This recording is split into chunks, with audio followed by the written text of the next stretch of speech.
రాజధాని కోసం రెండో విడత భూ సమీకరణపై రైతుల నుంచి ఎలాంటి వ్యతిరేకత లేదు. నేను స్వయంగా రైతులందరితో మాట్లాడాను. అందరి ఆమోదంతోనే ముందుకు వెళ్తున్నాము అని సీఎం చంద్రబాబు స్పష్టం చేశారు. మంత్రి మండలి సమావేశం శుక్రవారం సీఎం అధ్యక్షతన జరిగింది. కేబినెట్లో భూ సమీకరణ అంశంపై చర్చ సందర్భంగా రాజధాని రైతులు అసంతృప్తితో ఉన్నారు అంటూ జరుగుతున్న ప్రచారాన్ని మంత్రి నాదెండ్ల మనోహర్ ప్రస్తావించారు. రైతులందరూ రెండో విడత భూ సమీకరణకు సుముఖంగా ఉన్నారా, వారంతా సంతోషంగానే భూములు ఇస్తున్నారా అంటూ సందేహం వ్యక్తం చేశారు. ఇక దీనిపై చంద్రబాబు స్పందిస్తూ రైతుల నుంచి ఎలాంటి వ్యతిరేకత లేదని స్పష్టం చేశారు. రెండో విడత భూ సమీకరణ విషయంలో సీఆర్టీఏ అధికారులు రైతులతో సరైన విధంగా మాట్లాడకపోవడం, అధికారుల వ్యవహార శైలి కారణంగా కొంత ఇబ్బంది తలెత్తిన మాట వాస్తవమేనని, రైతుల అభ్యంతరాలను వారు సీరియస్ గా తీసుకోలేదని సీఎం అన్నారు. ఆ తర్వాత తాను రైతులను పిలిపించుకుని మాట్లాడి పరిస్థితిని అర్థమయ్యేలా చెప్పడంతో సుముఖత వ్యక్తం చేశారు అని తెలియజేశారు. అమరావతి అభివృద్ధి విషయంలోనూ రైతులు సంతృప్తిగా ఉన్నారు అని సీఎం వ్యాఖ్యానించారు. కేంద్రం కూడా సహకరిస్తుంది అని తెలిపారు. Outer ring road, inner ring road, sports city, విమానాశ్రయం, రైల్వే స్టేషన్ వంటి వాటితో పాటు నేచురోపతి వైద్య కళాశాల ఏర్పాటుకు అదనపు భూమి సమీకరించాల్సి ఉంది అన్నారు. నేచురోపతి వైద్య కళాశాలకు కేంద్రం 750 కోట్లు ఇస్తుందని, మనం 40 ఎకరాలు కేటాయిస్తే సరిపోతుంది అని తెలిపారు. ఇక అమరావతిలో కాలుష్య రహిత పారిశ్రామిక వాడను ఏర్పాట్లు చేయనున్నట్లు తెలియజేశారు. రాష్ట్రానికి గూగుల్, రిలయన్స్ డేటా సెంటర్లతో పాటు ఆర్సెలార్ మిట్టల్ వంటి భారీ పరిశ్రమలు వస్తున్నాయని సీఎం కేబినెట్ సహచరులను వివరించారు. ఇక పరిశ్రమలను ఆకర్షించడంలో ఏపీ అత్యుత్తమంగా పనిచేస్తుందని, భూ కేటాయింపుల విషయంలోనూ ఎలాంటి జాప్యం లేకుండా ముందుకు వెళ్తోంది అంటూ కేంద్ర ఆర్థిక మంత్రి నిర్మలా సీతారామన్ ప్రశంసించారు అని చంద్రబాబు తెలిపారు. భూ కేటాయింపు విషయంలో మిగిలిన రాష్ట్రాల కన్నా ఏపీ పాలసీ చాలా బాగుంది అని ఆమె పేర్కొన్నారని అన్నారు. పరిశ్రమలను ఆకర్షించడం, వివాదాలు లేకుండా భూ కేటాయింపులు చేయడమే కాదు, పరిశ్రమలు త్వరితగతిన పూర్తయ్యేలా చూడడం కూడా ప్రభుత్వం, మంత్రుల బాధ్యతేనని స్పష్టం చేశారు. టీడీపీ నేతల జంట హత్యల కేసులో వైసీపీ నేత, మాజీ ఎమ్మెల్యే పిన్నెల్లి రామకృష్ణారెడ్డి, ఆయన సోదరుడు వెంకట్రామరెడ్డికి సుప్రీంకోర్టులో ఎదురు దెబ్బ తగిలింది. ఈ ఇద్దరికి గతంతో తానిచ్చిన ముందస్తు బెయిల్ ను సుప్రీంకోర్టు రద్దు చేసింది. సెక్షన్ 161 కింద నమోదు చేసిన డాక్యుమెంట్ల నిందితులు వద్దకు చేరడంపై అసహనాన్ని వ్యక్తం చేసింది. ముందస్తు బెయిల్ పొందే అర్హతే పిన్నెల్లి సోదరులకు లేదు అంటూ ఘాటుగా వ్యాఖ్యానించింది. ఏపీలో పోలీసులు నిందితులకు సహకరిస్తున్నారా అంటూ ఆగ్రహాన్ని వ్యక్తం చేసింది. ఇక ఈ ఏడాది మే 24వ తేదీన పల్నాడు జిల్లా వెల్దుర్తి మండలం గుండ్లపాడుకు చెందిన టీడీపీ నేతలు జవిశెట్టి వెంకటేశ్వర్లు, జవిశెట్టి కోటేశ్వరరావుల జంట హత్యలు రాష్ట్రంలో కలకలం సృష్టించాయి. ఈ కేసులో తమకు ముందస్తు బెయిల్ ఇవ్వాలి అంటూ పిన్నెల్లి సోదరులు హైకోర్టును ఆశ్రయించగా న్యాయస్థానం నిరాకరించింది. హైకోర్టు తీర్పును సెప్టెంబర్ 1న పిన్నెల్లి సోదరులు సుప్రీంకోర్టులో సవాల్ చేశారు. ఇక అన్నదమ్ములిద్దరికీ సుప్రీంకోర్టు మధ్యంతర రక్షణ కల్పించింది. ముందస్తు బెయిల్ పై మాత్రం విచారణ కొనసాగుతోంది. తుది నిర్ణయం వెలువరించేంత వరకు వారిని అరెస్ట్ చేయవద్దు అని ఆదేశాలను జారీ చేసింది. ఈ పిటిషన్ శుక్రవారం జస్టిస్ విక్రమ్ నాథ్, జస్టిస్ సందీప్ మెహతాతో కూడిన ద్విసభ్య ధర్మాసనం ఎదుట విచారణకు వచ్చింది. కేసు విచారణ ప్రారంభం కాగానే ఏపీ ప్రభుత్వం తరపున సీనియర్ న్యాయవాది సిద్ధార్థ లూత్రా వాదనలు వినిపించారు. సెక్షన్ 161 కింద నమోదు చేసిన డాక్యుమెంట్లు నిందితులకు ఎలా అందాయని సందర్భంగా జస్టిస్ విక్రమ్ నాథ్ ప్రశ్నించారు. మీరే దీనికి సమాధానం చెప్పాలని లూత్రాను ఉద్దేశించి అన్నారు. అసలు ఈ పత్రాలను వారు ఎలా పొందారు అని పిటిషనర్లలో ఒకరి తరపు హాజరైన సీనియర్ న్యాయవాది సిద్ధార్థ దవేను జస్టిస్ విక్రమ్ నాథ్ ప్రశ్నించారు. హిందూ ధర్మం మీద దాడి జరుగుతోందని, హిందూ జాతిని బలహీనపరచాలని కుట్ర జరుగుతోందని కేంద్ర సహాయ మంత్రి శ్రీనివాస్ వర్మ ఆందోళన వ్యక్తం చేశారు. పశ్చిమ గోదావరి జిల్లా కాళ్ల మండలం కాళ్లకూరు వెంకటేశ్వర స్వామి ఆలయ ట్రస్ట్ బోర్డు సభ్యుల ప్రమాణ స్వీకార కార్యక్రమంలో AP deputy speaker Raghuramakrishnamraju, AP IIC chairman Mantena రామరాజుతో కలిసి ఆయన పాల్గొన్నారు. ఒకప్పుడు 7 కొండలను 2 కొండలకే పరిమితం చేయాలి అనే ఆలోచన ఈ రాష్ట్రంలో జరిగిందనే విషయం అందరికీ తెలుసని, హిందూ ధర్మాన్ని కాపాడవలసిన బాధ్యత దేవాలయాల ట్రస్ట్ బోర్డు సభ్యులందరిపైన ఉంది అని కేంద్ర సహాయ మంత్రి అన్నారు. దేవాలయాల తరపున పెద్ద ఎత్తున జాగరణ కార్యక్రమాలు చేపట్టి హిందూ జాతిని మేల్కొల్పవలసిన అవసరం అందరిపైన ఉంది అన్నారు. ఇక రకరకాలుగా ప్రలోభపెట్టి వాళ్ళ మత మార్పిడికి ప్రయత్నిస్తున్న శక్తులను తిప్పికొట్టవలసిన బాధ్యత కూడా అందరిపైన ఉందని శ్రీనివాస్ వర్మ తెలియజేశారు. కాళ్లకూరు వెంకటేశ్వర స్వామి దేవాలయం ఒక చరిత్ర కలిగిన దేవాలయం అనే విషయాన్ని మనమందరం గుర్తుపెట్టుకోవాలని పిలుపునిచ్చారు. పెద్ద తిరుపతి, చిన్న తిరుపతిల తర్వాత రాష్ట్ర నలుమూలల నుండి భక్తులు వచ్చే ఈ ఆలయానికి తరలి వస్తారని కేంద్ర మంత్రి చెప్పారు. చారిత్రక ఆధ్యాత్మిక పరంగా ప్రసిద్ధి చెందిన నిడదవోలు పట్టణం వజ్రోత్సవ వేడుకలు జరుపుకోవడం అభినందనీయమని రాజమండ్రి ఎంపీ దగ్గుబాటి పురంధేశ్వరి అన్నారు.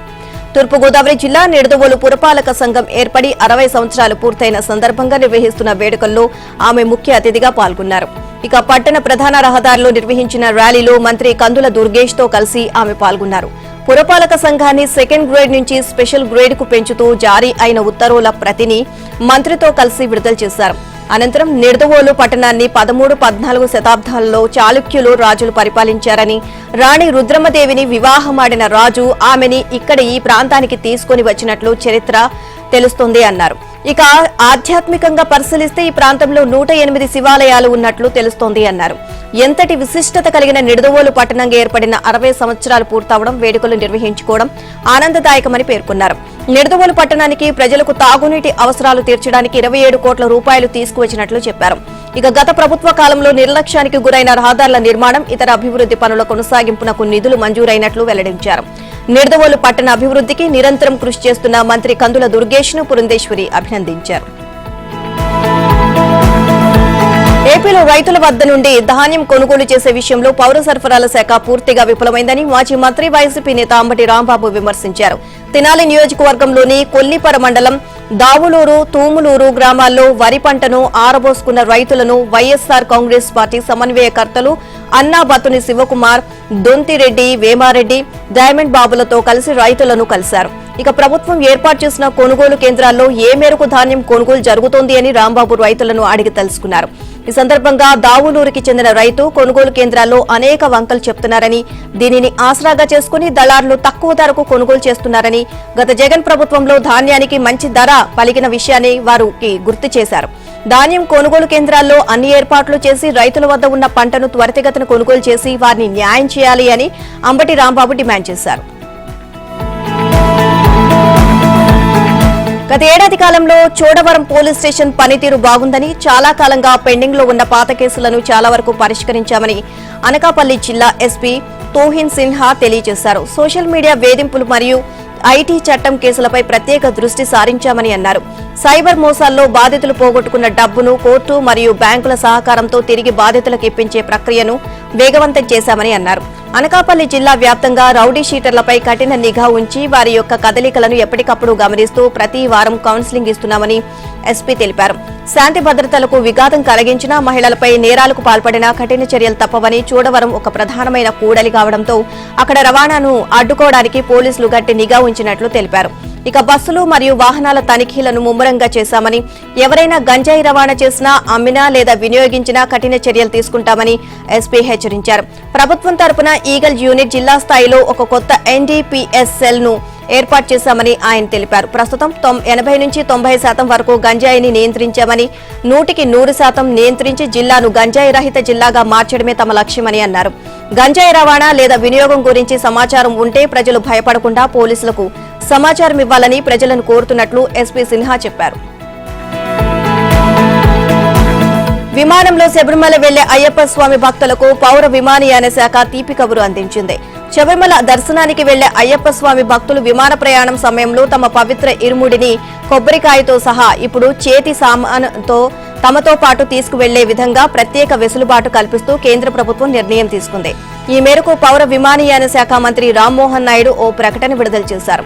ఇప్పటి వరకు అమల్లో ఉన్న భద్రతా నియమావళి ప్రకారం ఇరుముడిని తప్పనిసరిగా చెక్ ఇన్ లగేజీకి పంపాల్సి రావడం వల్ల భక్తులు కొంత అసౌకర్యానికి గురయ్యారని రామ్మోహన్ నాయుడు తెలిపారు.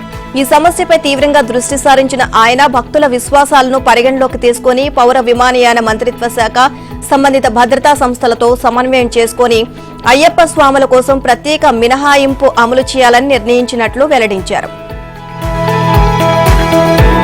ఖరీఫ్ వరి సాగులో రైతులు నూర్పిళ్లు చేసి ఆరబెట్టుకున్న ధాన్యం ప్రభుత్వం ఏర్పాటు చేసిన కొనుగోలు కేంద్రాల ద్వారా సేకరించే కార్యాచరణలో భాగంగా మండల తహసీల్దార్ కెవి గోపాలకృష్ణ, మండల వ్యవసాయ శాఖ అధికారి కె సుధీర్ బాబు క్షేత్రస్థాయిలో పర్యటించి కొనుగోలు కార్యాచరణలో తగు చర్యలు తీసుకున్నారు.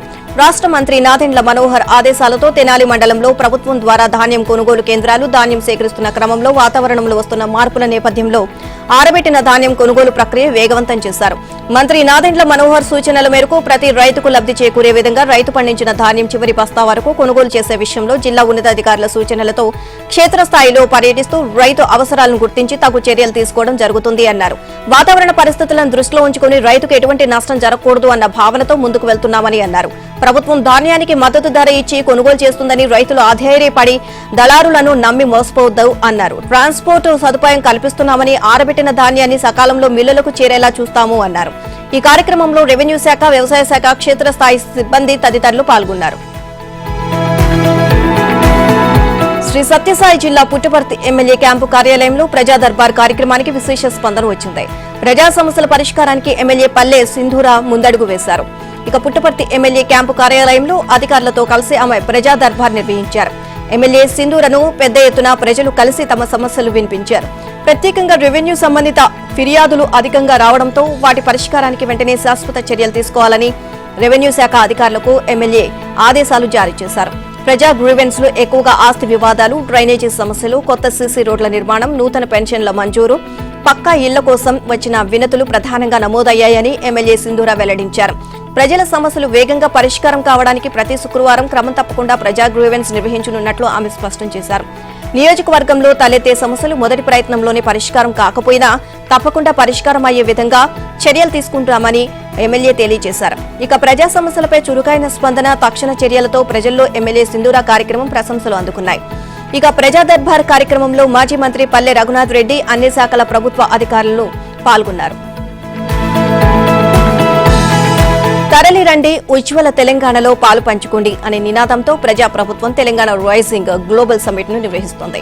డిసెంబర్ 8, 9 తేదీల్లో హైదరాబాద్ భారత్ ఫ్యూచర్ సిటీలో తెలంగాణ రైజింగ్ గ్లోబల్ సమ్మిట్ నిర్వహించేందుకు భారీ ఎత్తున ఏర్పాట్లు చేస్తోంది. హైదరాబాద్ చరిత్రలోనే అత్యంత ప్రతిష్టాత్మకంగా ఈ అంతర్జాతీయ సదస్సు నిర్వహించాలని ముఖ్యమంత్రి రేవంత్ రెడ్డి నిర్ణయించారు. దేశ విదేశాలకు చెందిన దాదాపు 3,000 మంది ప్రముఖులను ప్రభుత్వం ఈ సదస్సుకు ఆహ్వానిస్తోంది. ఇక ప్రపంచవ్యాప్తంగా పేరొందిన ప్రముఖులు, పారిశ్రామికవేత్తలు, టెక్నాలజీ రంగ ప్రముఖులు ఈ జాబితాలో ఉన్నారు. బ్రిటన్ మాజీ ప్రధాని Tony Blair, Trump media and technology group director Eric Swider, పారిశ్రామిక దిగ్గజం Anand Mahindra, United Arab Emirates royal family సభ్యులు, వివిధ కంపెనీల అంతర్జాతీయ స్థాయి సీఈఓలు సదస్సుకు హాజరుగానున్నారు. ఇక వివిధ రంగాల ప్రముఖులను సదస్సుకు ఆహ్వానించేందుకు స్వయంగా ముఖ్యమంత్రి రేవంత్ రెడ్డి పేరిట ప్రభుత్వం ఆహ్వాన లేఖలను పంపిస్తోంది. వికసిత్ భారత్ 2047 జాతీయ వృద్ధి లక్ష్యాలను అనుగుణంగా మా ప్రజా ప్రభుత్వం తెలంగాణ రైజింగ్ 2047 డాక్యుమెంట్ ను తయారు చేస్తుంది. ఆర్థిక వృద్ధి, అన్ని రంగాల ప్రగతి, అన్ని వర్గాల సంక్షేమం, సాధికారత, సమ్మిళిత వృద్ధి లక్ష్యంగా భవిష్యత్తు తెలంగాణకు రోడ్ మ్యాప్ ను రూపొందించింది. మా లక్ష్యాలను, మా ప్రభుత్వం సంకల్పాన్ని ప్రపంచం వేదికపై ప్రదర్శించేందుకు డిసెంబర్ 8, 9 తేదీలో హైదరాబాద్ లో తెలంగాణ రైజింగ్ గ్లోబల్ సమ్మిట్ 2025 ను నిర్వహిస్తున్నాము.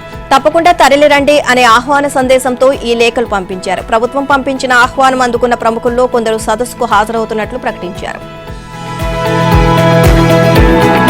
తెలంగాణ రాష్ట్ర ప్రభుత్వం అత్యంత ప్రతిష్టాత్మకంగా మహేశ్వరం, మిర్ఖాన్ పేటలో డిసెంబర్ 8, 9 తేదీలో టీ రైజింగ్ గ్లోబల్ సమ్మిట్ నిర్వహిస్తోంది.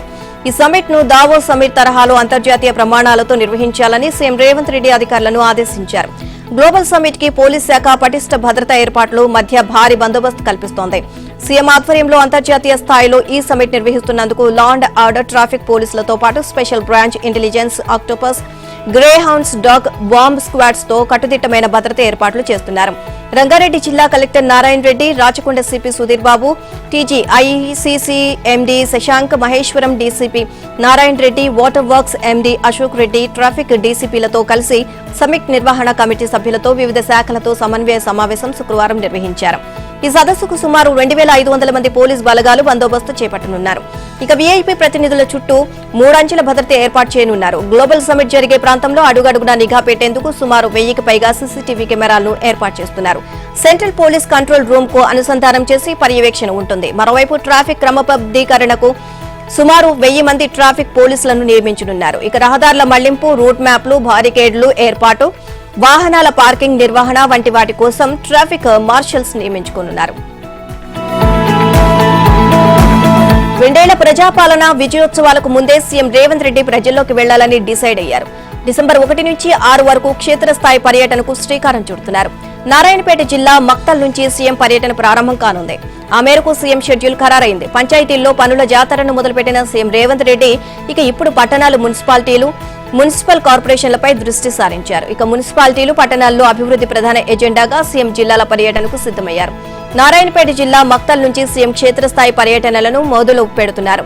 జిల్లాలో అభివృద్ధి పనులు ప్రారంభాలు, శంకుస్థాపనలు, ప్రజాసభలు, ప్రజలతో నేరుగా ముఖాముఖి క్షేత్రస్థాయిలో జరుగుతున్న పనులను స్వయంగా పరిశీలించేలా ఇప్పటికే ప్రణాళికలు సిద్ధం చేసుకున్నారు. సీఎం రేవంత్ పర్యటన నేపథ్యంలో స్థానిక ఎమ్మెల్యేలు, కాంగ్రెస్ నాయకులు సభ ఏర్పాట్లను చేస్తున్నారు. వేదికలు, రవాణా, భద్రత ప్రతి అంశాన్ని పరిశీలిస్తూ ప్రజాసభలు ఘనవంతం చేసే దిశగా ఏర్పాట్లు వేగవంతం చేశారు. 2 ఏళ్ల ప్రజాపాలనలో సాధించిన ప్రగతి, భవిష్యత్తు అభివృద్ధి ప్రణాళికలను సీఎం రేవంత్ రెడ్డి ప్రజలకు సిద్దిపేట జిల్లాలోని ప్రముఖ శైవ క్షేత్రమైన కొమరవెల్లి శ్రీ మల్లికార్జున వారి ఆలయానికి తెలంగాణ ప్రభుత్వం ఉత్సవ కమిటీని నియమించింది.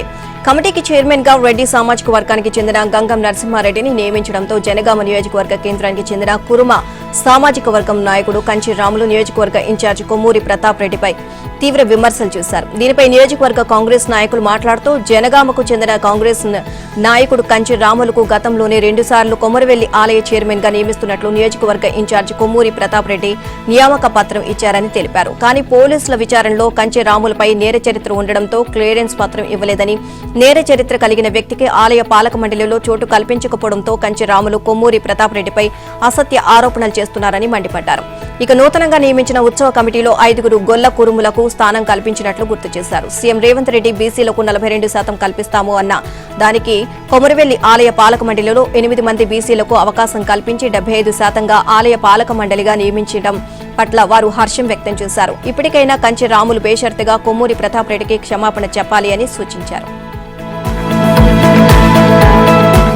ప్రజాపాలన వారోత్సవాల నిర్వహణలో కాంగ్రెస్ పార్టీ శ్రేణులకు భాగస్వామ్యం కల్పించే అంశంపై చర్చించేందుకు గాంధీ భవన్లో డిసెంబర్ 2న టీపీసీసీ కార్యవర్గం భేటీ కానుంది.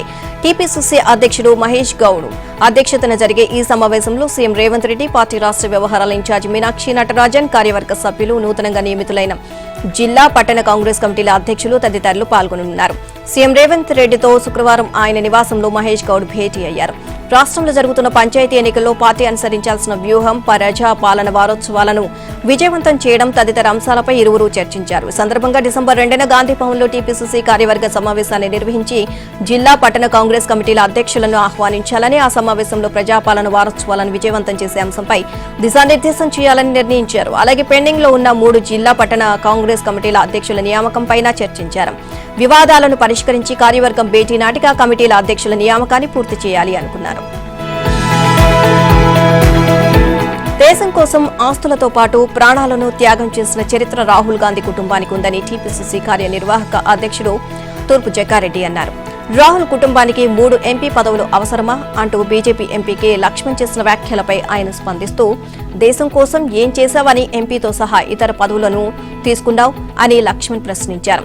గాంధీ భవన్లో జగ్గారెడ్డి మాట్లాడుతూ, అధికారంలోకి రావడం, రాకపోవడం అనేది వేరే విషయమని, కానీ చరిత్రను ఎవరూ కాదనలేరు అన్నారు.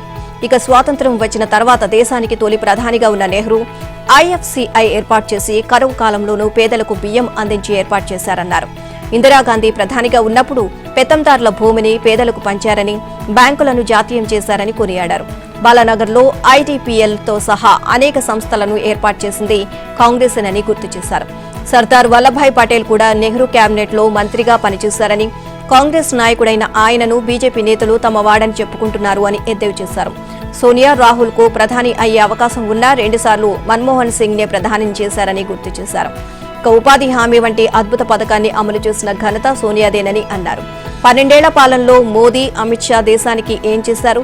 తెలంగాణలో ఒక్క పెద్ద కంపెనీనైనా ఏర్పాటు చేశారా? మోదీ ద్వారా ఇక్కడి బీజేపీ నేతలు ఏం తెచ్చారు అని ప్రశ్నించారు.